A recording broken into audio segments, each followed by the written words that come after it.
Hello नमस्कार साथियों, मैं डॉक्टर सुमित कड़वा आप लोगों के सामने हाजिर हूं आपके अपने यूट्यूब चैनल उत्कर्ष एग्रीकल्चर क्लासेस पर। जी हाँ साथियों, ये एक छोटा सा सेशन है आप लोगों के सामने जिसके अंदर अपन जानने वाले हैं कि पशुधन सहायक का ये जो एग्ज़ाम है, इस एग्ज़ाम के अंदर एग्ज़ाम हॉल में जाने से पहले किन बातों का आपको विशेष ध्यान रखना चाहिए। तो आप लोगों का ज़्यादा टाइम ना लेते हुए डायरेक्ट मुद्दे पे आते हैं, क्योंकि आप सभी लोग अपनी तैयारी अंतिम समय में कुछ डॉक्यूमेंट्स वगैरह भी तैयार कर ही रहे होंगे, तो कुछ जानकारी ले लेते हैं। ये आप सभी लोगों को पता है कि परीक्षा का समय दोपहर में 3 बजे से लेकर के शाम को 6 बजे तक है और परीक्षा की दिनांक है वो 13 जून रहने वाली है। अभ्यर्थी परीक्षा केंद्र पर निर्धारित समय से 2 घंटे पहले ही अपनी उपस्थिति दे देवें। ये काफ़ी इंपॉर्टेंट बात है, यानी 3 बजे से आपका एग्ज़ाम है तो एटलीस्ट आपको 1 बजे तक तो वहाँ पहुँच ही जाना है, क्योंकि आप देख रहे हैं आए दिन सोशल मीडिया पे वीडियो वायरल होते हैं कि बच्चे गेट पे खड़े हैं और गुहार लगा रहे हैं गार्ड से वगैरह से कि साहब हमें एंट्री दे दो, हमारे साल भर की मेहनत है।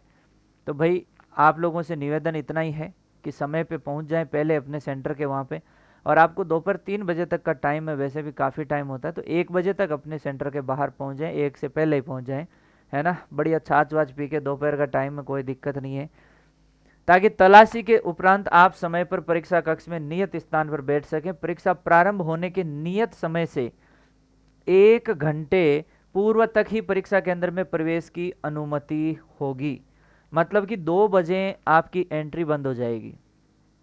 तो 1 बजे लगभग पहुंच जाएं, घंटा भर ठीक है, वहाँ बढ़िया व्यवस्था थोड़ी देखे छाया वाया की, है ना, क्योंकि हो सकता है एग्ज़ाम सेंटर कैसी जगह पे हो, आसपास व्यवस्था हो ना हो, ये सब चीज़ें भी आपको केयर करके चलना पड़ेगा पहले से ही, कैसा भी वहाँ पे व्यवस्था हो सकती है। 1 घंटे पूर्व परीक्षा केंद्र पर प्रवेश द्वार बंद कर दिया जाएगा एवं इसके पश्चात किसी भी स्थिति में परीक्षार्थी को परीक्षा केंद्र में प्रवेश नहीं दिया जाएगा। इसका मतलब है आप मान के चलें कि 2 PM के बाद कोई एंट्री नहीं है। तो आप 1 बजे पहुंच जाएंगे तो कोई दिक्कत आपको आएगी नहीं, 2 बजे तक आपकी एंट्री हो जाएगी, अंदर जाकर के आराम से आप बैठेंगे, कोई बिल्कुल परेशान होने की आवश्यकता नहीं है। अच्छा, परीक्षा केंद्र पर आपको क्या क्या लेके जाना है? एक तो आपका जो प्रवेश पत्र है वो लेकर के जाना है, एक मूल फोटो युक्त पहचान पत्र आपको लेके जाना है, आधार कार्ड से पहचान सुनिश्चित की जाएगी, तो मतलब आधार कार्ड आपको लेके जाना है। आधार कार्ड में जन्म तिथि का अंकन होना आवश्यक है, उसके अंदर आपकी डेट ऑफ बर्थ होनी चाहिए। विशेष परिस्थिति में ही PAN card, passport, driving licence, मतदाता पहचान पत्र से में से कोई एक से मिलान किया जाएगा। ये मतलब ये मिलान विशेष परिस्थितियों में है, तो इसका मतलब साफ साफ है कि आधार कार्ड तो आपको लेके ही जाना है। उपस्थिति पत्रक पर चस्पा करने के लिए, मतलब चिपकाने के लिए 2.5x2.5 सेंटीमीटर साइज का स्वयं का नवीनतम रंगीन फोटो, जो नवीनतम रंगीन मूल फोटो जो मर्ज, मॉर्फ्ड या टेम्पर्ड किया हुआ न हो तथा 1 माह से ज़्यादा पुराना ना हो। मतलब कि आपको एक नया फोटो अपना लेके जाना है। सभी फोटोग्राफ की सॉफ्टवेयर से जांच की जाएगी, मतलब कि फ़ोटो जो है आपका एकदम नया होना चाहिए, फ्रेश फ़ोटो 1 महीने पुराना, वो आपको लेकर के जाना है। नीले रंग की स्याही का, अब ये और ध्यान रखिएगा, स्याही कैसी? नीले रंग की स्याही का पारदर्शी बॉल पेन, मतलब कि ट्रांसपेरेंट बॉल पेन होना चाहिए। बिल्कुल ऐसा बॉल पेन आपको लेकर के नहीं जाना है कि इस तरीके का जो है कि आर पार कुछ नहीं दिख रहा हो। ये बॉल पेन इस तरीके के होने चाहिए जो ट्रांसपेरेंट दिखाई दे, ऐसा आपको यूज करना है।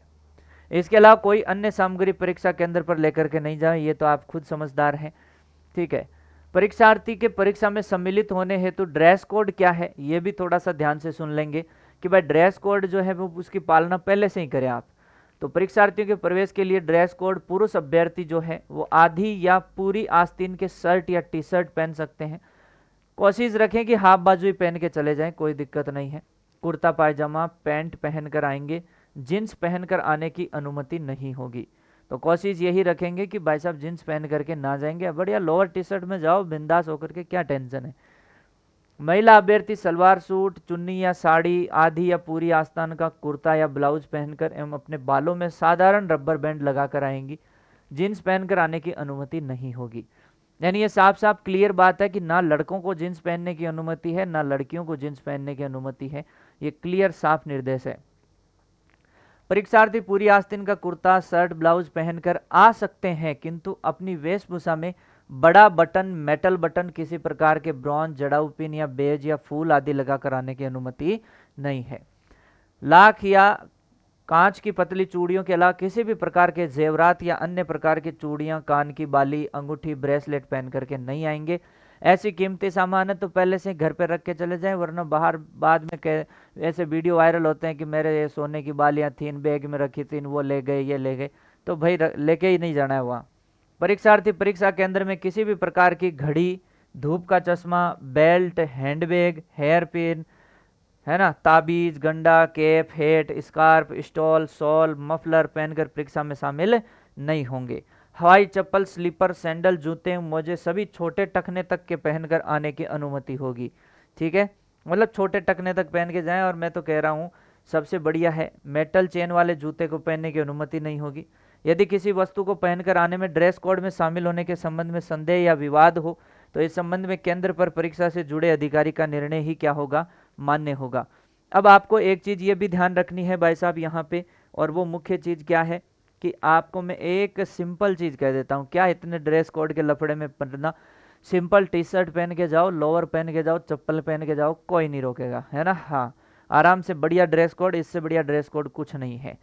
अंत में आप सभी लोगों को एक ही बात कहूँगा भाई साहब, आप लोगों का बहुत बहुत धन्यवाद कि आपने ये वीडियो देखा। और बस बढ़िया से एग्ज़ाम करना है, कोई चिंता करनी नहीं है। जिसने मेहनत की है साल भर तो वो काहे की चिंता करेगा, और जिसने पढ़ाई नहीं की है बिल्कुल की तो वो क्यों ही चिंता करेगा। इसलिए चिंता की कोई बात ही नहीं है साथियों। बढ़िया एग्जाम दें, मस्त रहें, बिंदास रहें। सभी को best of luck. Thank you so much. जय हिंद, जय भारत।